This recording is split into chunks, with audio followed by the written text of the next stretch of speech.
Johnny Carson revealed the 7 saddest stories of Golden Age Hollywood. For 30 years, Johnny Carson invited America into their living rooms, bringing laughter, entertainment, and the biggest stars in the world right to your television set. Night after night, he crafted jokes that made the nation smile. But there were certain Hollywood tragedies he never joked about. These were the stories that haunted him, the fallen stars whose pain cut too deep for comedy. Behind the scenes, the king of late night shared reflections about Hollywood's darkest chapters that he never brought to the monologue. The 7 devastating stories Johnny Carson knew, but never turned into punchlines, reveal a side of Golden Age Hollywood that studio publicists desperately tried to hide. What Johnny understood about these beloved stars changes everything about how we should remember them. But before we reveal these heartbreaking stories, you need to understand something about Johnny Carson himself. Despite his public persona as the quick-witted entertainer, Carson was a deeply private man who observed Hollywood with the sharp, unfiltered eyes of an outsider. When Johnny spoke seriously about a star's tragedy, those close to him listened, because they knew he wasn't speaking as a comedian, but as perhaps the most insightful witness to Hollywood's true nature. And what he revealed about these 7 beloved figures will forever change how you watch their classic performances. Johnny Carson occupied a unique position in American entertainment. For 3 decades, from 1962 to 1992, he sat behind The Tonight Show desk, interviewing over 22,000 guests. But Carson wasn't just a talk show host. He was Hollywood's most trusted confidant. Stars who carefully guarded their image would sometimes let their guard down with Johnny, revealing glimpses of their true selves rarely seen elsewhere. Johnny was like a priest in the confessional, a former NBC executive reportedly said. People told him things they wouldn't tell anyone else. There was something about him that made even the most guarded personalities feel safe enough to be vulnerable. This unique dynamic gave Carson unprecedented insight into the real lives of Hollywood legends. While the public saw carefully constructed images maintained by studio publicity departments, Carson often witnessed the human beings behind those facades, including their pain, struggles, and regrets. Carson himself understood suffering. Behind his charming public persona lay a complex man who battled his own demons, including 4 failed marriages and periods of alcoholism. This personal familiarity with pain perhaps gave him special sensitivity to the struggles of others in the entertainment industry. Johnny never punched down, a former writer for The Tonight Show reportedly shared. He could be merciless with powerful figures who abused their position, but he had a code about people who were suffering. Their pain wasn't material for jokes. It was something he recognized and respected. This ethical boundary became particularly evident in how Carson discussed certain tragic figures from Hollywood's golden age. While other comedians might mind their misfortunes for laughs, Carson maintained a notable restraint when discussing stars whose lives had taken devastating turns. There were certain names that would come up in our writer's room, and Johnny would just shake his head, the former writer continued. He'd say, "Not them. They've suffered enough." It was a line he wouldn't cross. Carson's position gave him unparalleled access to Hollywood's biggest stars, both in their prime and after their falls from grace. Some he interviewed on his show, others he encountered at industry events or through mutual friends. In these interactions, he collected observations and insights that he rarely shared publicly but occasionally discussed with those in his inner circle. What emerges from these private conversations is a portrait of Hollywood far removed from the glamorous image presented to the public, one where talented, vulnerable people were often treated as commodities to be exploited and then discarded. And the 7 stories that affected Carson most deeply reveal the devastating human cost of the entertainment industry's darkest practices. For coming tonight, you know you've never done this show before. I know. And because usually when you're in New York, you're busy and you've got a concert date. Judy Garland, the girl they kept working until she collapsed. Judy Garland enchanted the world as Dorothy in The Wizard of Oz and became one of Hollywood's most beloved talents, gifted with a voice that could break your heart and a presence that lit up the screen. But according to what Johnny Carson reportedly shared with close associates, the real story behind that talent was one of the industry's most shameful chapters. She'd smile through anything, but Johnny said her eyes told the real story, a longtime friend of Carson's reportedly revealed. This observation came from Carson's first-hand encounters with Garland when she appeared on The Tonight Show late in her career. By the time Garland sat across from Carson, the damage from decades of studio abuse was painfully evident. According to what Carson told confidants, he felt that Garland was already gone during those appearances, a shell of the vibrant performer she had once been, destroyed by the very industry that had made her a star. The roots of Garland's tragedy began when she was just a child. Signed to MGM at 13, studio executives immediately deemed her too fat, too ordinary looking. The solution? Put the child on amphetamines to control her weight and barbiturates to help her sleep, beginning a cycle of addiction that would haunt her for the rest of her life. Johnny found it unforgivable, his friend reportedly shared. He told me once, they fed pills to a child to make her marketable. There's no show business justification for that kind of abuse. The studio's control extended far beyond Garland's appearance. MGM worked her relentlessly, sometimes scheduling shoots that lasted 18 to 20 hours. When she inevitably collapsed from exhaustion, they would revive her with more stimulants and put her back to work. This punishing schedule continued throughout her adolescence, crucial developmental years spent under constant chemical and psychological manipulation. According to what Carson reportedly revealed in private conversations, what disturbed him most was how the studio system conspired to normalize this treatment. Johnny said the real horror wasn't just what they did to her, his confidant shared, but how everyone around her treated it as necessary and acceptable. Doctors wrote the prescriptions, her mother enforced the regimen, directors waited for the drugs to kick in before calling action. The entire system was complicit. This systematic abuse took a devastating toll. By her late 20s, Garland was attempting suicide. By 47, she was dead from an overdose of barbiturates, the same class of drugs first forced on her as a child performer. Carson, who interviewed thousands of celebrities throughout his career, reportedly ranked Garland's story as among the most tragic he encountered. Johnny said you could still see flashes of the joyful performer she must have been, his friend revealed, but mostly he saw someone who had been hollowed out by decades of being treated as a product rather than a person. He said it was like watching someone drowning right in front of you and everyone pretending not to notice. What made Garland's story particularly haunting for Carson was the contrast between her public image and private reality. While audiences cherished her as a symbol of innocence and optimism in The Wizard of Oz, the real Judy Garland was experiencing a childhood of exploitation and abuse that would ultimately lead to her early death. Johnny believed Judy Garland's tragedy wasn't that she self-destructed, his confidant explained. It's that she survived as long as she did after what they did to her. He saw her as one of the most resilient people in Hollywood history. It just wasn't enough to overcome the damage. While Garland's story represented the exploitation of a child star, another Hollywood tragedy that Carson reportedly found particularly affecting involved a brilliant actor whose personal struggles became inextricably linked with his professional identity. See? I mean, no.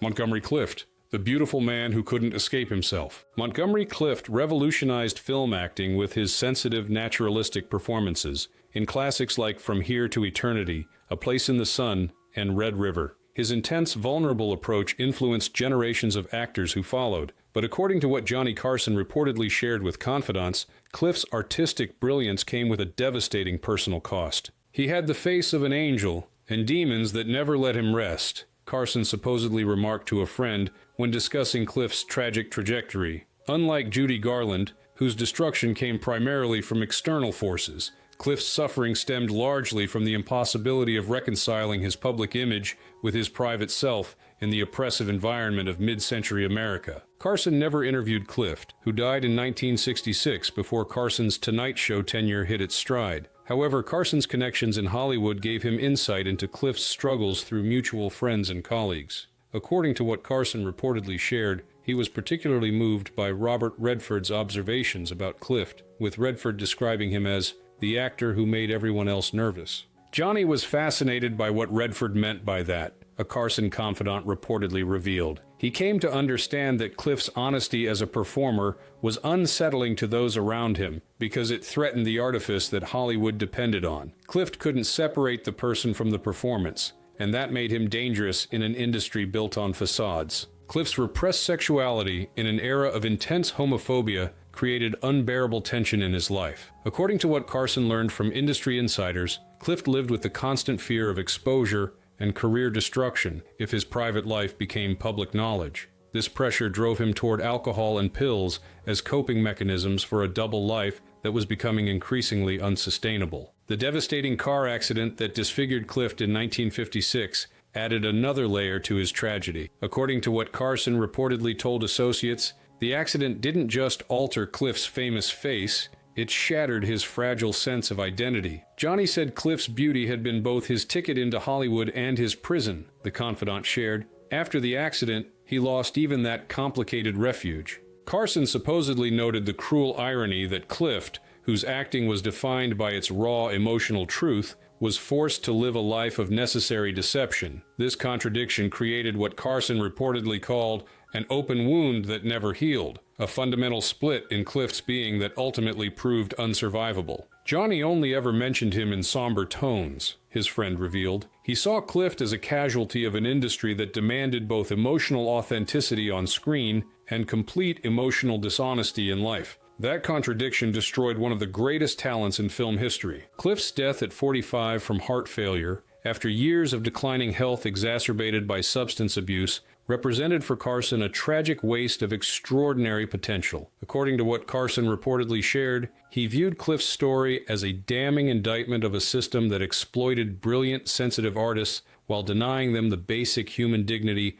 of authentic self-expression. While Cliff's tragedy stemmed largely from the conflict between his authentic self and societal expectations, another star's devastating story centered on how completely the Hollywood machine could consume and discard even its most luminous creation. Very happy time. I'm happy to be back. As I said, it's my hometown. Marilyn Monroe, the starlet Hollywood made, then abandoned. Marilyn Monroe remains perhaps the most iconic figure in film history, her image instantly recognizable around the world decades after her death. But according to what Johnny Carson reportedly revealed to close associates, the real Marilyn was a far cry from the confident sex symbol presented to the public, and her tragic end represented Hollywood's ultimate betrayal of its own creation. Johnny never laughed at Monroe jokes, a former Tonight Show staff member reportedly shared. He said she was the loneliest woman who ever lit up a room. This assessment came partially from Carson's own interactions with Monroe at industry events, but more significantly from confidential conversations with mutual acquaintances who knew the real woman behind the manufactured image. According to what Carson reportedly told confidants, what disturbed him most about Monroe's story was how completely the studio system first exploited her vulnerability, then abandoned her when she began to crack under the pressure of her artificial persona. She was too sensitive for the men who owned her contract, Carson supposedly observed, identifying the fundamental mismatch between Monroe's emotional reality and the dehumanizing system that commodified her. The Marilyn Monroe that Carson came to understand through industry insiders was a study in contradictions. A woman of significant intellectual depth and artistic ambition who was persistently treated as nothing more than a body to be displayed. Her attempts to be taken seriously as an actress and to gain some control over her career were consistently undermined by the very people profiting from her image. Johnny believed the real tragedy wasn't just how she died, but how she lived, his confidant shared. She was surrounded by people but fundamentally alone. She was loved by millions but rarely for who she actually was. The gap between public adoration and private emptiness was something he thought few people could withstand. Monroe's struggles with addiction, depression, and possible exploitation by powerful political figures added layers to what Carson reportedly considered one of Hollywood's darkest stories. According to those close to him, Carson harbored serious doubts about the official narrative surrounding Monroe's death, though he was careful never to speculate publicly about these concerns. Johnny understood that Monroe represented something larger than just one tragic biography, the source continued. She embodied the way Hollywood could take a real human being, transform them into a fantasy object, profit enormously from that transformation, and then discard them when the fantasy became unsustainable. He saw her as the ultimate victim of an industry that consumed people and called it entertainment. What made Monroe's story particularly affecting for Carson, according to his confidants, was her desperate longing for genuine connection in a world that only wanted her manufactured image. The contradiction between her public persona as the ultimate confident sex symbol and her private reality as a deeply insecure, emotionally fragile woman struck Carson as the cruelest joke Hollywood ever played, one he refused to amplify through comedy. While Monroe's iconic status ensured her legacy would endure, Carson reportedly found equal tragedy in the story of a talented actor whose devastating end came after he had largely faded from public consciousness. Or treat. Gig, you know, you have done so many movies, and in fact, Gig Young, the Oscar winner with a murder ending. Gig Young's name may not carry the immediate recognition of Marilyn Monroe or Judy Garland, but his tragedy represents one of Hollywood's most shocking and disturbing endings. According to what Johnny Carson reportedly shared with close associates, Young's story haunted him as a stark example of how completely a promising life could unravel in the pressure cooker of Hollywood success and failure. Johnny's crew said it was the one death he couldn't make a joke about, a former NBC colleague reportedly revealed. This remarkable restraint from a man who built a career on finding humor in current events spoke volumes about how deeply Young's tragic end affected Carson. Gig Young had achieved what most actors only dream of: critical respect, commercial success, and ultimate recognition with an Oscar win for his role in They Shoot Horses, Don't They? 1969. On the surface, his career seemed a Hollywood success story, but according to what Carson learned through industry connections, Young's professional accomplishments masked deep personal torment. He always wanted to make the room laugh, even when it meant hiding everything else, Carson supposedly observed about Young, identifying a pattern common to many performers, using charm and humor to conceal profound inner darkness. Carson, who employed similar mechanisms himself, reportedly recognized this trait in Young during their professional encounters over the years. According to what Carson shared with confidants, Young's struggle with alcoholism was an open secret in Hollywood for decades. Despite his undeniable talent, his addiction made him increasingly difficult to work with, leading to missed opportunities and career setbacks that intensified his personal downward spiral. The Oscar that should have represented the pinnacle of Young's career paradoxically accelerated his decline. According to what Carson reportedly learned, Young's expectations that the award would transform his career prospects were cruelly disappointed as offers for significant roles continued to diminish rather than increase. Johnny saw Young's story as a particularly harsh example of Hollywood's disposability, his confidant shared. Here was a man who reached the absolute summit of professional recognition, and it still wasn't enough to secure his position or heal his personal wounds. That Oscar became almost a mockery of his subsequent struggles. Young's devastating end came in 1978 when he shot his young bride of 3 weeks, Kim Schmidt, before turning the gun on himself. This shocking murder represented for Carson the ultimate tragic outcome of untreated mental illness and addiction in an industry that often enables destructive behavior until it's too late. What haunted Johnny about Young's case was how predictable it should have been, the source continued. The alcoholism, the multiple failed marriages, the increasingly erratic behavior, these were all screaming warning signs that the industry collectively ignored until it ended in violence. Johnny saw it as a fundamental failure of basic human care. According to what Carson reportedly shared, he found it particularly disturbing that Young had been in and out of treatment for his alcoholism for years without receiving the sustained help he clearly needed. The entertainment industry's tendency to prioritize short-term productivity over long-term well-being struck Carson as a systemic problem that contributed directly to tragedies like Young's. Johnny believed Young's death represented a collective failure, his confidant explained. Not just his own demons, but an entire system that exploits vulnerability, rewards self-destructive behavior when it's entertaining, and then acts shocked when the inevitable tragedy occurs. He saw Young as a victim not just of his own illness, but of an industry that should have protected him better. While Young's dramatic end came after years of visible struggle, Carson reportedly found equal tragedy in the story of a star whose fall from grace happened so completely that many fans didn't even realize she was gone until it was too late. All of the pictures that Ellen and I made together were good commercial pictures, but not my favorites.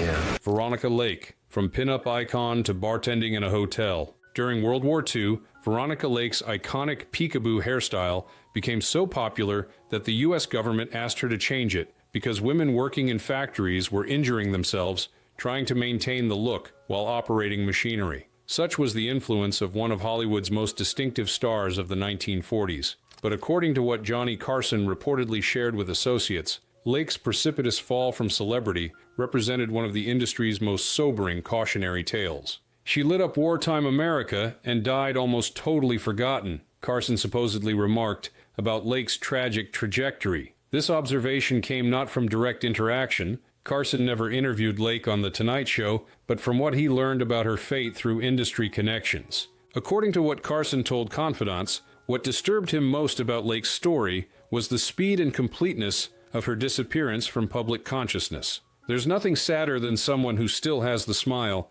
but nowhere to take it, Carson reportedly observed, identifying the cruel reality of former stars who outlived their fame but retain the memory of adoration. Lake's decline stemmed from a perfect storm of professional and personal challenges. Her reputation for being difficult on set, which Carson reportedly attributed partly to undiagnosed mental health issues, combined with changing public tastes and her struggles with alcoholism to make her increasingly unemployable by the early 1950s. Johnny saw Lake's story as particularly representative of women's experience in Hollywood, his confidant shared. She was enormously valuable when she perfectly fit the image they wanted. Beautiful, distinctive, marketable. The moment that marketability diminished, she was discarded without any concern for her well-being. What followed was one of Hollywood's most dramatic falls from grace. The woman who had once been among the industry's most recognizable stars found herself working as a bartender in a New York hotel, then as a waitress in Miami,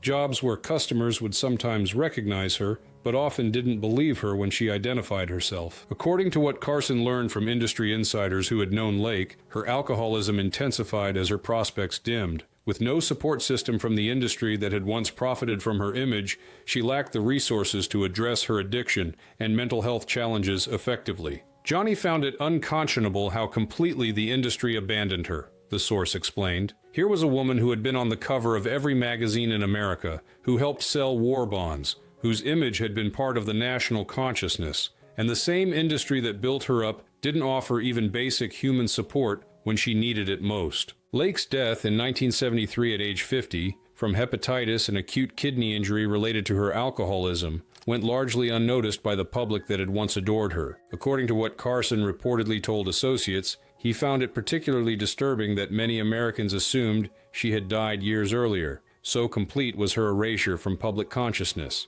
Johnny saw Lake's tragedy as the industry's shameful secret, his confidant shared. Not just that stars fall from grace, but that the same system that profits from building them up takes no responsibility when the inevitable crash comes. He found that moral abandonment inexcusable. While Lake's story represented the industry's callous disregard for its former stars, another tragedy that reportedly affected Carson deeply involved a beloved television icon whose mysterious death remained shrouded in controversy. Round and around the rugged rocks, the ragged rascal ran.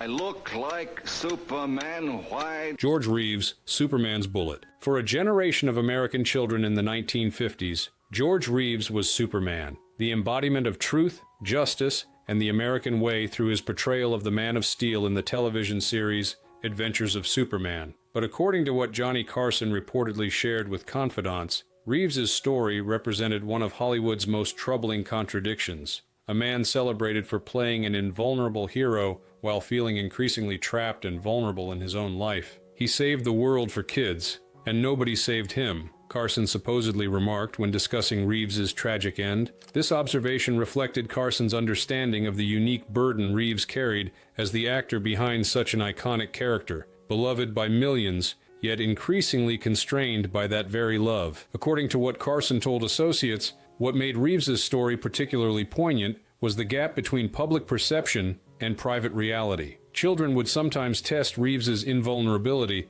by kicking him in the shins or throwing things at him, unable to distinguish between the actor and his indestructible character. Meanwhile, Reeves himself allegedly felt increasingly typecast and unable to pursue the serious dramatic roles he had once aspired to. Johnny hinted for years that George's death wasn't what it seemed, a former NBC colleague reportedly revealed. This referred to the suspicious circumstances surrounding Reeves's death in 1959, officially ruled but surrounded by persistent questions and alternative theories. According to what Carson learned through his Hollywood connections, Reeves had been involved in a complicated relationship with Toni Mannix, wife of MGM executive Eddie Mannix, a powerful and potentially dangerous figure in the industry. When Reeves later became involved with another woman, Leonore Lemon, tensions reportedly escalated in ways that made some question whether his death was truly self-inflicted. Johnny was careful never to directly accuse anyone. his confidant clarified. But he made it clear he didn't accept the official narrative. He believed there were powerful interests who benefited from the ruling and that a full investigation would have revealed a more troubling story. Beyond the controversy surrounding his death, Carson reportedly saw Reeves's story as emblematic of how thoroughly the entertainment industry could trap performers in golden cages of their own success. Reeves allegedly came to resent his Superman role even while recognizing it was the most significant achievement of his career, a contradiction that created profound inner conflict. Johnny understood the unique pain of that situation, the source explained. To be known worldwide for something that you yourself have mixed feelings about, to have your public identity completely defined by a role you've outgrown but can't escape, that's a particular kind of torture that few people outside the entertainment industry can fully comprehend. According to what Carson shared with associates, he found particular tragedy in how Reeves's Superman role simultaneously made him immortal in popular culture and potentially contributed to his early death. The performance that ensured he would be remembered became the very thing that reportedly made him feel his life was no longer worth living. Johnny saw a cruel irony in Reeves's story. His confidant revealed, here was a man who played a character who could stop bullets, found dead from a gunshot wound under circumstances that raised more questions than answers. The gap between the invulnerable hero and the all-too-vulnerable man became the central tragedy of his life. While the mysterious circumstances surrounding Reeves's death left many questions unanswered, the final Hollywood tragedy that reportedly affected Carson deeply involved another mysterious death that continues to generate controversy decades later. I feel pretty and witty and gay, and I pity any girl. Natalie Wood, the final mystery Hollywood never solved. Natalie Wood's luminous presence graced classics like Rebel Without a Cause, West Side Story, and Splendor in the Grass, establishing her as one of Hollywood's most beloved stars from childhood through adulthood. But according to what Johnny Carson reportedly shared with close associates, Wood's tragic drowning in 1981 represented Hollywood's most disturbing unsolved mystery, one that continues to haunt the industry decades later. It wasn't the ocean that swallowed her. It was the secrets she was never allowed to tell, Carson supposedly remarked when discussing Wood's mysterious death with a confidant. This cryptic observation reflected Carson's apparent skepticism about the official narrative surrounding her drowning near Catalina Island while boating with her husband Robert Wagner and actor Christopher Walken. According to those close to Carson, he had a friendly relationship with Wood, having interviewed her multiple times on The Tonight Show throughout her career. This personal connection reportedly made her death particularly affecting for him, transforming an industry tragedy into the loss of someone he had known and admired. After her death, he reportedly told a friend, "She never felt safe, not even in love," an associate revealed. This observation alluded to Wood's complex relationship with Wagner, whom she had married twice, and the persistent questions about his role in the events leading to her death. Carson, with his extensive connections throughout Hollywood, reportedly heard various accounts of tensions on the yacht the night Wood drowned, disagreements between Wagner and Walken, excessive drinking, and conflicting stories about how and why Wood ended up in the water. According to his confidants, Carson found the official investigations inadequate and believed crucial questions remained unanswered. Johnny was careful never to make direct accusations, his friend clarified, but he made it clear to those close to him that he didn't accept the initial ruling of accidental death. He believed powerful interests protected certain parties from proper scrutiny. What made Wood's story particularly tragic in Carson's view,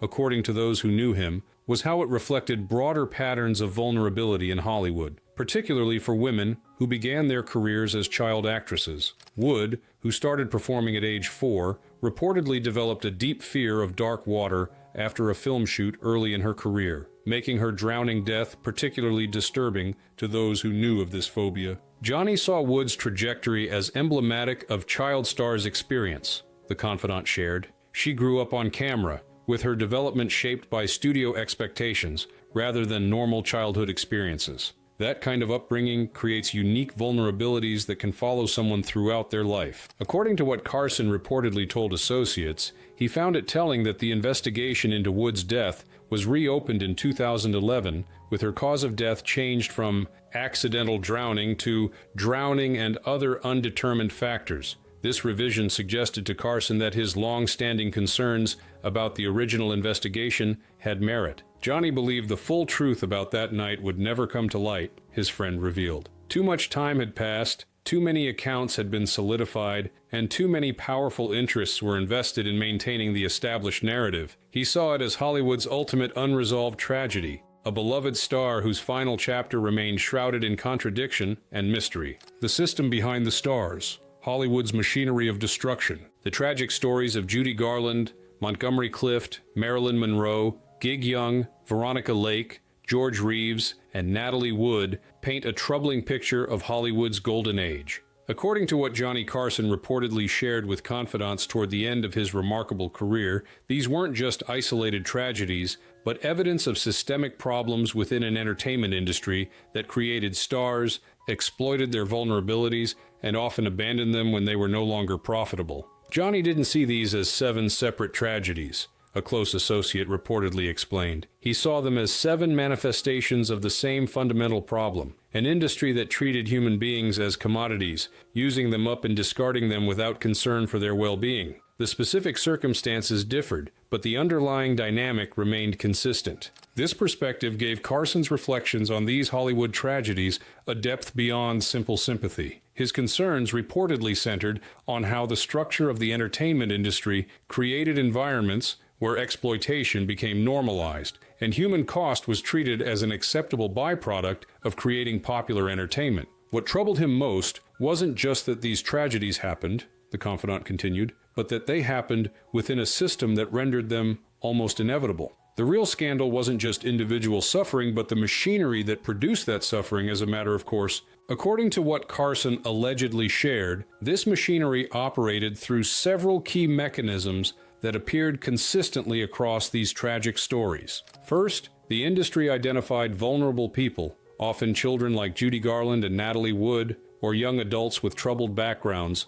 whose desire for approval made them particularly susceptible to manipulation. These vulnerabilities, which might have been addressed in healthier environments, became tools for control in Hollywood. Second, the studio system created artificial personas that actors were required to maintain, often at odds with their authentic selves. This contradiction created unbearable psychological pressure for sensitive artists like Montgomery Clift and Marilyn Monroe, who struggled to reconcile their public images with their private realities. Third, the industry enabled and sometimes encouraged self-destructive behaviors when they served short-term production goals. Addiction issues that might have been addressed early were instead accommodated or exploited until they became unmanageable, as seen in the cases of Judy Garland, Gig Young, and Veronica Lake. Finally, when stars outlived their marketability or became too troubled to control, the same system that had built them up simply abandoned them, cutting off not just employment opportunities, but the support structures needed to address the very problems the industry had helped create. Johnny recognized his own complicity in this system, the source revealed, as a major television personality who interviewed these stars and sometimes played into their public images. He was part of the machinery he criticized. That recognition gave his private reflections a particular poignancy. He wasn't just judging from the outside, but acknowledging his own role in the dynamics he found troubling. This systemic analysis reportedly led Carson to a more nuanced view of responsibility, one that held individuals accountable for their actions while acknowledging the environment that fostered destructive behaviors. It also informed his approach to his own show, where associates noted he often treated vulnerable guests with particular care, aware of the potential damage that could come from public exposure. When Johnny talked about these figures from Hollywood's past, it wasn't with simple condemnation or shallow sympathy, the source shared. It was with a complex understanding of how systems shape individual lives and how the pursuit of entertainment can sometimes come at an unconscionable human cost. His goal wasn't to tarnish legacies, but to understand patterns that continue to operate in different forms. Legacy: remembering the full humanity. As Johnny Carson reflected on these devastating Hollywood stories throughout his career, he reportedly emphasized that exposing these truths wasn't about sensationalism or diminishing artistic achievements. Rather, it was about honoring the full humanity of these remarkable talents, acknowledging both their brilliant contributions and the often terrible circumstances under which those contributions were made. Johnny believed that our mythology about the golden age of Hollywood does a disservice to everyone, a confidant reportedly shared. It creates impossible standards based on fictions. It whitewashes genuine problems that persist today, and it fails to honor the real achievements of these artists by embedding them in fairy tales rather than human reality. This commitment to truth extended to Carson's view of his own legacy. According to those close to him, he was determined that his own story should be told honestly, with acknowledgement of both accomplishments and failures. This authentic approach stood in stark contrast to the sanitized narratives often created around Hollywood legends. What Johnny ultimately valued was integrity, the source explained. Not perfection, he knew better than anyone that perfect people don't exist, but the courage to acknowledge both the light and shadow in every human story. That's why these particular Hollywood tragedies affected him so deeply. They represented the cost of denying that fundamental human complexity. According to what Carson reportedly shared, this honesty about Hollywood's past isn't about diminishing artistic achievements, but contextualizing them properly. Judy Garland's transcendent performances become even more remarkable when we understand the circumstances under which they were created. Montgomery Clift's sensitive portrayals gain additional poignancy when we recognize his personal struggles. The systemic exploitation surrounding figures like Marilyn Monroe doesn't diminish their genuine talent, but helps us understand the environments in which that talent had to survive. Johnny believed we can admire the art while being honest about the artists and the systems that produced both, the confidant continued. In fact, he felt that honest acknowledgement of flaws makes the genuine achievements more remarkable, not less. Real human beings creating lasting art despite their limitations and the constraints of their time. That's a more compelling story than sanitized myths about perfect stars. This nuanced perspective reportedly informed Carson's hope for how Hollywood might evolve, not through cancellation or wholesale rejection of the past, but through honest assessment that allows for genuine progress. By understanding the systemic issues that contributed to these tragedies, the industry might develop better ways to protect vulnerable talents in the future. He wasn't interested in tearing down idols for the sake of destruction, the source explained. He wanted to clear away illusions that prevent us from addressing persistent problems. The same dynamics of power, exploitation, and image management that defined the studio era continue in different forms today. Acknowledging that history isn't about punishment, but about creating possibility for change.